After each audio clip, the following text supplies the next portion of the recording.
The unexpected mentor. The gleaming spires of the Galactic Defense Academy pierced the lavender clouds of Centauri Prime, their crystalline surfaces refracting the light of 3 suns. Inside one of the lower training chambers, Naira pressed her back against the cool metal wall, trying to control her breathing. Her silvery skin flickered with pulses of electromagnetic energy, the genetic gift that had made her an outcast among her own people. Cadet Naira, the training instructor's voice carried a note of barely concealed disdain. Your turn on the combat simulation. Naira stepped forward, her movements careful and measured. The other cadets shifted away subtly, creating a bubble of space around her. They'd learned the hard way that getting too close during one of her episodes could send their neural implants haywire. The simulation chamber hummed to life, projecting holographic opponents around her. Standard training protocol: disable 3 attackers using Academy-approved combat techniques. Simple enough for most cadets, but for Naira, even the simplest physical exertion could trigger an electromagnetic pulse that would crash the entire system. She moved through the first sequence of defensive positions, her form perfect according to Academy standards. The first holographic attacker lunged. Naira pivoted to dodge, but her anxiety spiked, and with it came the familiar tingling sensation across her skin. The lights in the chamber flickered.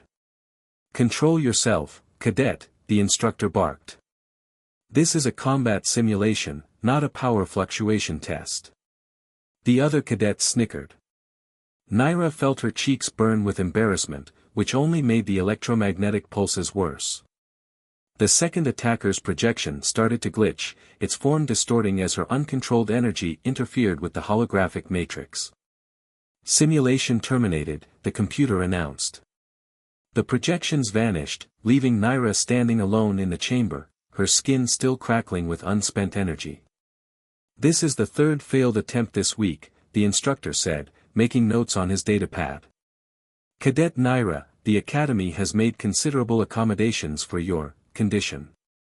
But if you cannot maintain basic control during simple combat scenarios, I'll work with her. The new voice cut through the tension like a plasma blade. Naira turned to see a human standing in the doorway, tall, with weather-worn skin and gray-streaked hair. His uniform bore the insignia of a senior combat instructor, but she'd never seen him before. Commander Wade, the instructor straightened. This is an elementary combat class. Surely your expertise would be better utilized. I've reviewed Cadet Naira's file, Commander Wade interrupted, stepping into the chamber. His eyes met Naira's, and she was surprised to see neither pity nor disgust in them. Her test scores in theoretical combat strategies are the highest in her class. Her understanding of energy manipulation principles is exceptional. Theory means nothing if she can't complete a basic combat simulation without shorting out the equipment, the instructor protested. Wade smiled, but it didn't reach his eyes. Perhaps we're approaching this from the wrong angle. Tell me, Cadet Naira, has anyone ever suggested that your electromagnetic sensitivity might be an advantage in combat? The question stunned her. Since childhood, her condition had been treated as nothing but a liability, a genetic flaw that made her unsuitable for normal Lasarian society. The idea that it could be an advantage had never occurred to her. No, sir, she answered carefully. The focus has always been on controlling and suppressing the electromagnetic pulses.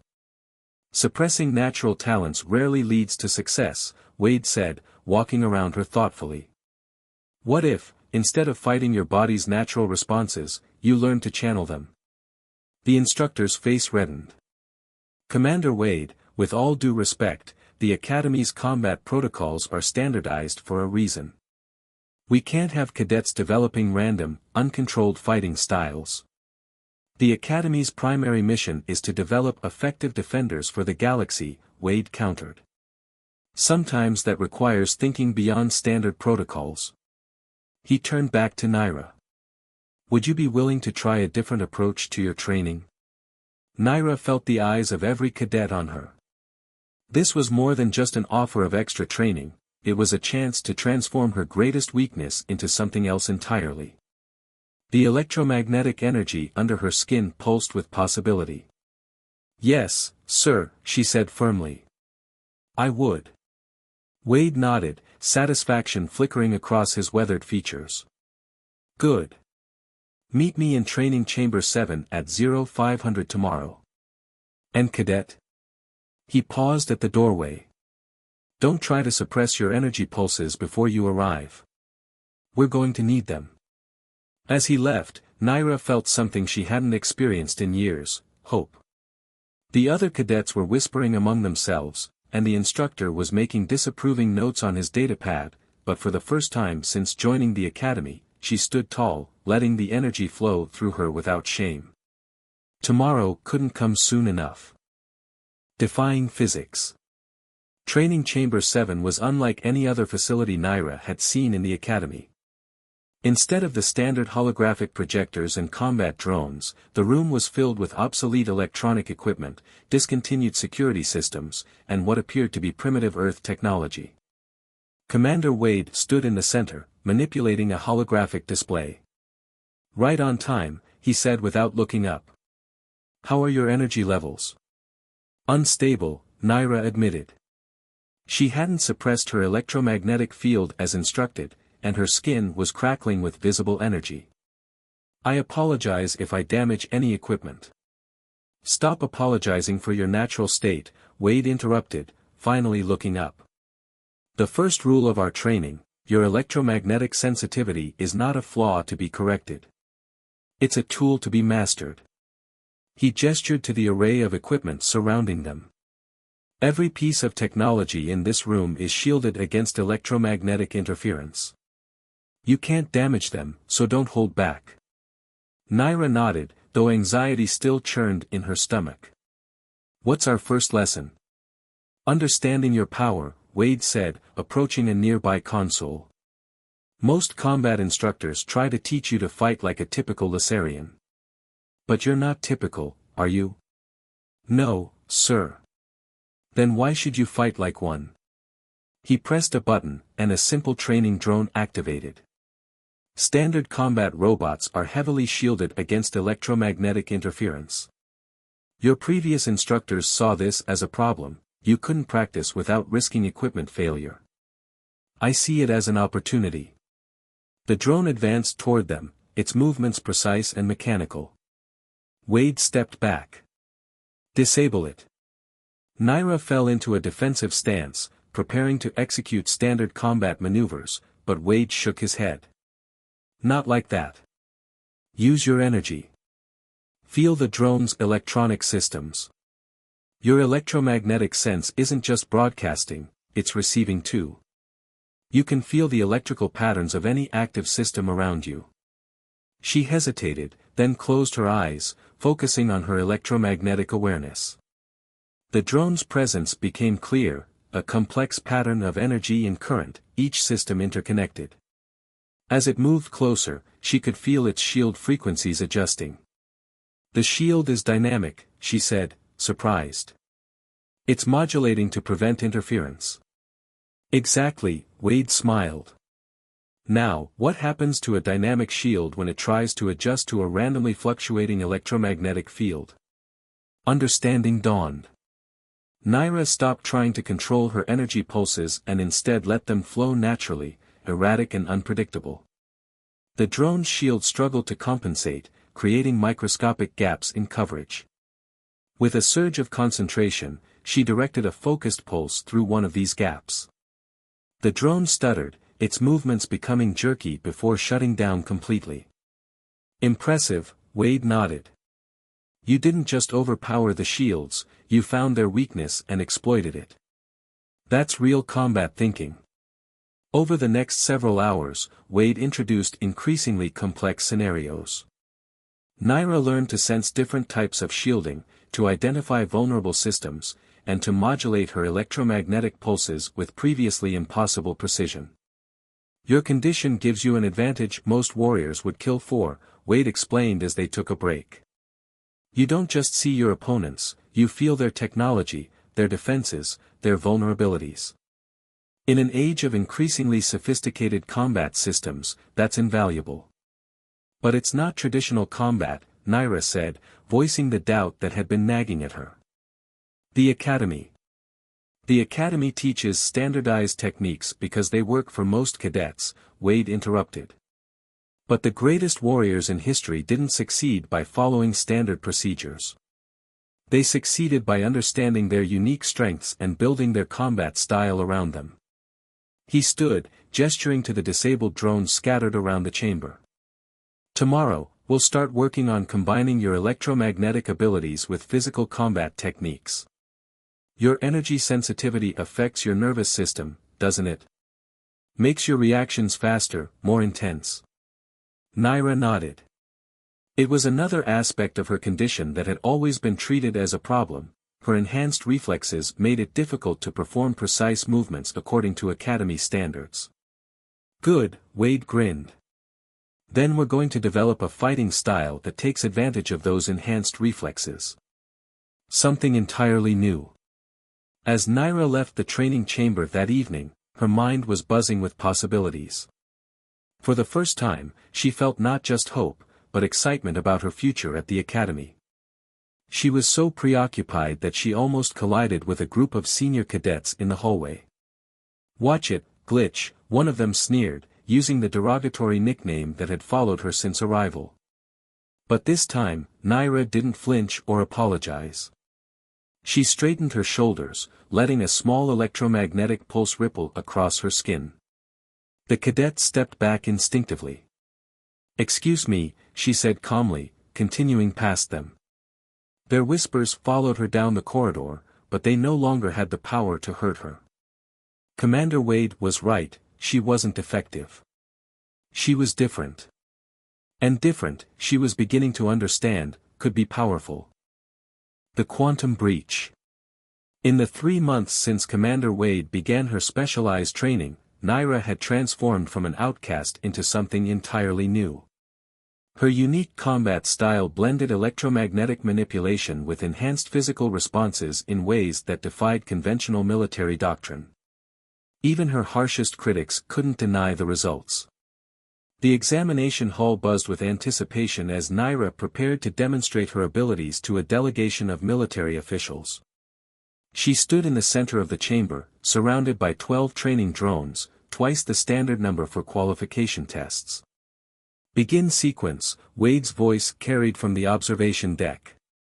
The drones activated simultaneously, their shield matrices humming to life. Instead of moving immediately, Naira extended her electromagnetic awareness, feeling the complex web of energy fields surrounding her. Each drone pulsed with its own unique signature, like heartbeats in the electromagnetic spectrum. She moved like quicksilver, her consciousness split between physical space and electromagnetic sensation. 2 drones descended from above, she slipped between them, sending precisely calibrated pulses that matched their shield frequencies, shorting their primary systems. A 3rd drone tried to flank her, but she was already moving, reading its attack pattern in the fluctuations of its targeting field. "Extraordinary," one of the officials murmured. "She's not just fighting them, she's reading their electronic signatures to predict their movements."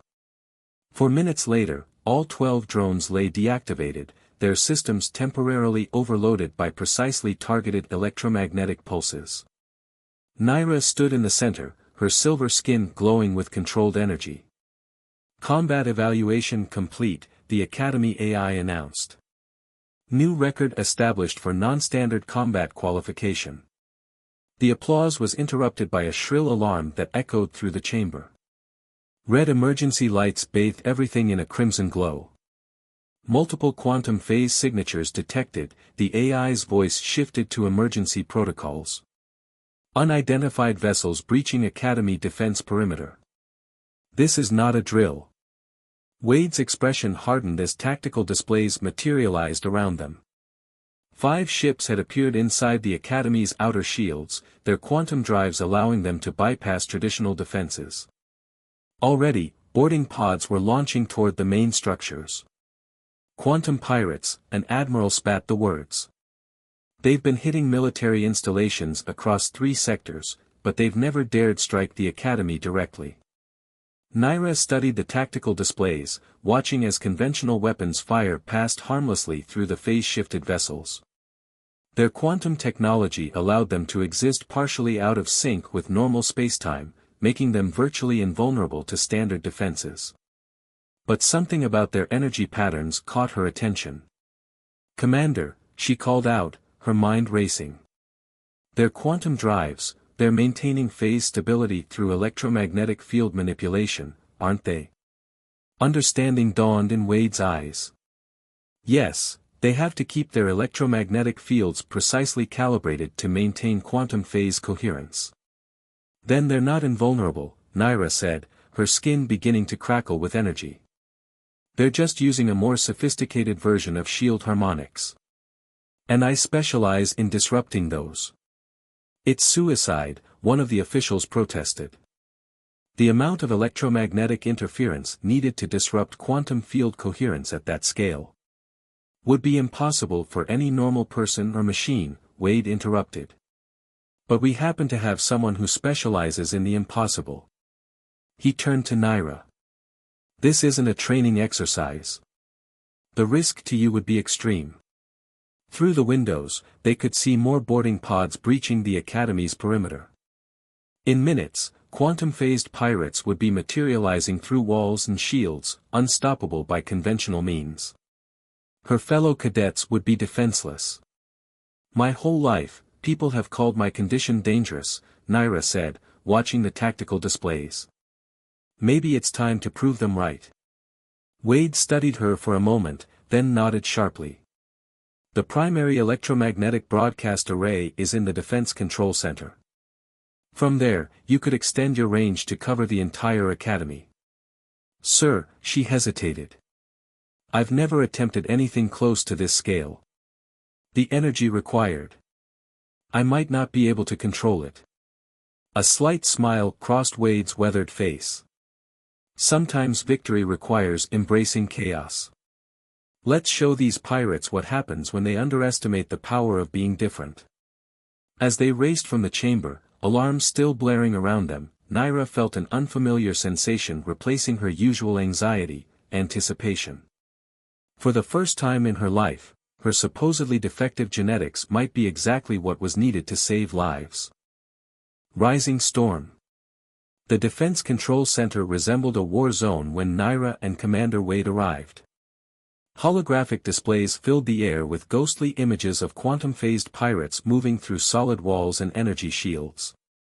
Academy security forces fired desperately at the intruders, but their weapons passed harmlessly through the phase-shifted raiders.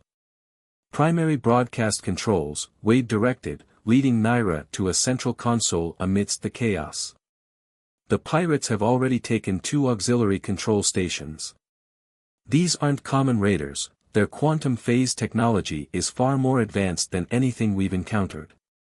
Naira placed her hands on the console, extending her electromagnetic sense through the Academy's systems. The quantum signatures of the pirates felt like ripples in reality, complex, multi-layered patterns that somehow maintained coherence despite their inherent instability. Their technology was remarkable, allowing them to exist in a state partially removed from normal spacetime. "They're targeting the theoretical physics database," a senior technician reported, his fingers flying over multiple control surfaces. "If they get access to our quantum mechanics research." "They won't," Naira interrupted. She could feel the broadcast system integrating with her natural electromagnetic field, amplifying it beyond anything she'd previously attempted. The sensation was intoxicating and terrifying at once. "Cadet," the technician warned, "if you overload these systems, you could destroy every piece of technology in the Academy. Including the pirates' quantum drives," Wade added softly. "Sometimes the price of victory is measured in circuit boards." Naira nodded, closing her eyes to focus. Her electromagnetic sense painted a picture more detailed than any tactical display. She could feel everything. The Academy's power grid hummed beneath her awareness. The quantum fluctuations of the pirate ships rippled at the edges of her consciousness. Throughout the complex, she sensed desperate battles as her fellow cadets fought against enemies they couldn't effectively engage. Their quantum fields are layered, she realized, patterns emerging in her electromagnetic awareness. Different systems operating at different phase states, weapons, shields, life support. Each with its own frequency. Wade leaned forward. Can you exploit that complexity? Before Naira could answer, the control center's reinforced doors exploded inward. 3 pirates materialized through the debris, their armor swirling with quantum energy patterns. Their weapons were already raised. Step away from the console, the lead pirate ordered, his voice carrying an otherworldly echo, a side effect of quantum phasing. Our quantum shields make us invulnerable to conventional weapons. Don't force us to demonstrate why we've never failed a raid. Naira remained still, focusing on the complex electromagnetic patterns surrounding the pirates. Their quantum shields were masterpieces of engineering, but like all dynamic systems, they had a rhythm. A pattern. A vulnerability. Final warning, the pirate leader announced. The Great Galactic Defense Academy, brought low by its own arrogance. Did you really think your obsolete defenses could stop quantum phase technology? No, Naira replied, a smile playing at her lips. But I'm anything but obsolete. She released her electromagnetic control, not in a focused burst, but in waves of cascading frequencies. The pirates' quantum shields tried to adapt, shifting rapidly through phase states to compensate. But Naira wasn't trying to overpower them, she was creating electromagnetic chaos, overwhelming their system's ability to maintain quantum coherence.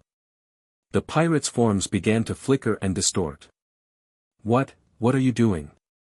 Their leader's voice lost its quantum echo as his system struggled to maintain phase stability.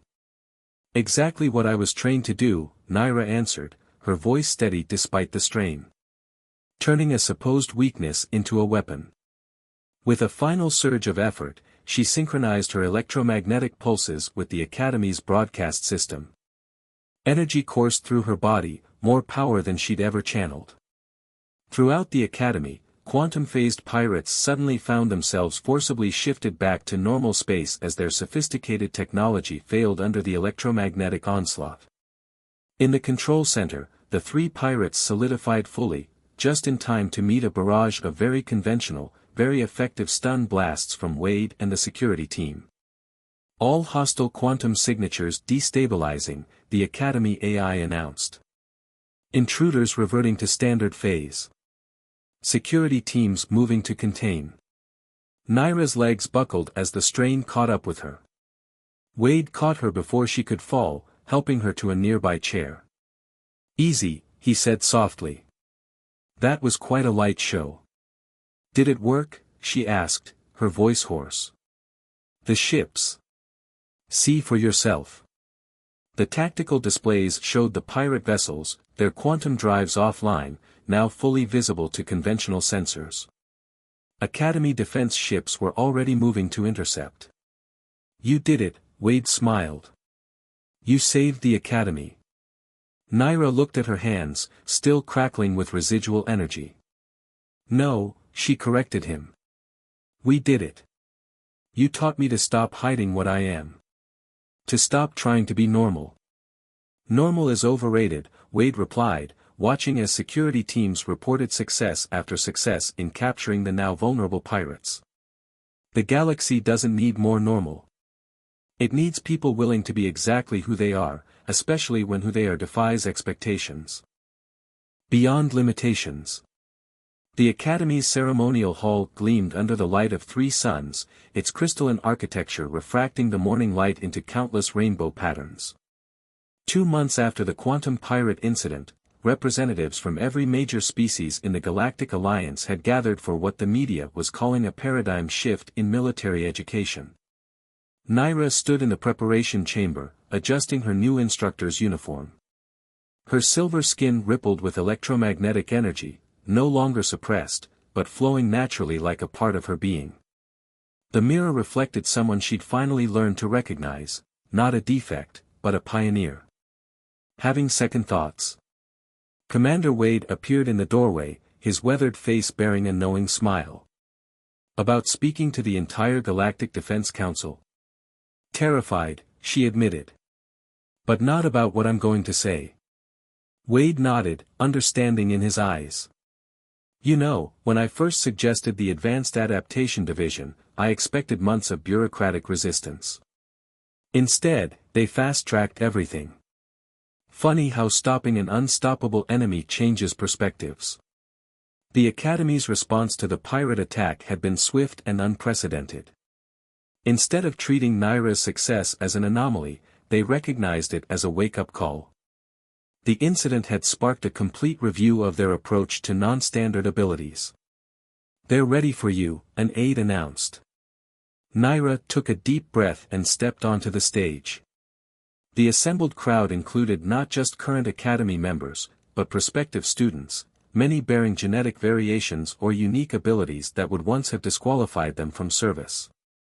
2 months ago, she began, her voice clear and strong, I stood in this very building, trying desperately to suppress what I was.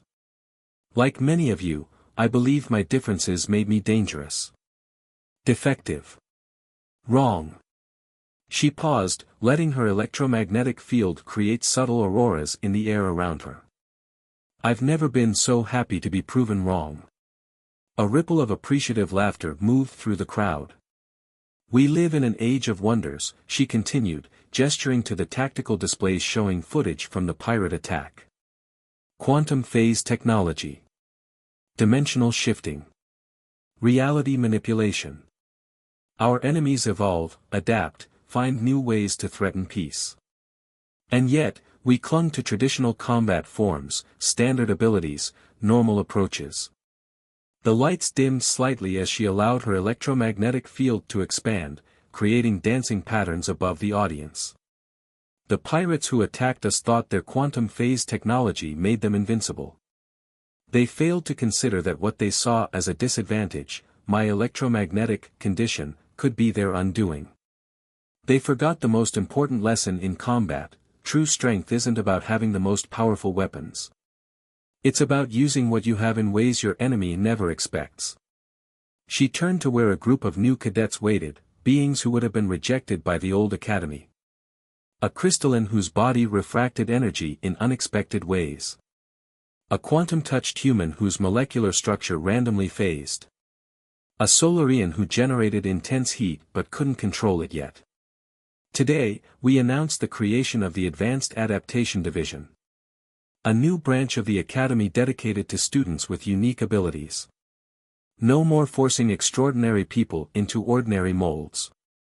No more treating differences as defects. The tactical displays shifted to show training simulations, new combat styles being developed that incorporated genetic variations and unique abilities. To those who've been told their differences make them unsuitable for service, welcome home. To those who've struggled to contain abilities others fear, your time has come. And to those who still believe there's only one right way to be a warrior.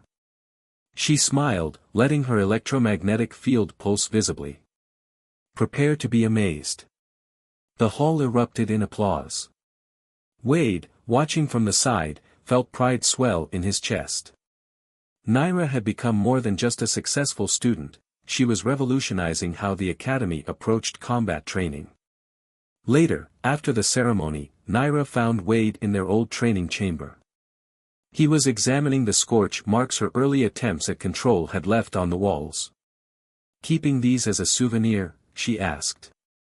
A reminder, he replied, that the most powerful forces often come from unexpected sources. He turned to face her. Your first class starts tomorrow. Ready to be on the other side of the training? Naira looked around the chamber, remembering her own fears and doubts when she first arrived. You know what's strange? I'm not afraid anymore. Not of my abilities, not of failing, not even of what others might think. Because you finally understand what I saw from the beginning, Wade said. Your electromagnetic sensitivity wasn't a flaw in your design, it was the design. Just like each of your new students, you weren't meant to fit the traditional mold. You were meant to break it. As Wade left, Naira remained in the training chamber, preparing for her first class. Around her, her electromagnetic field pulsed with calm, controlled energy, no longer a curse to be hidden, but a gift to be shared. Tomorrow, she would begin helping others discover their own unique strengths, continuing the legacy that one human instructor had started by seeing potential where others saw only problems. The academy would never be the same. And that, she realized with a smile, was exactly the point.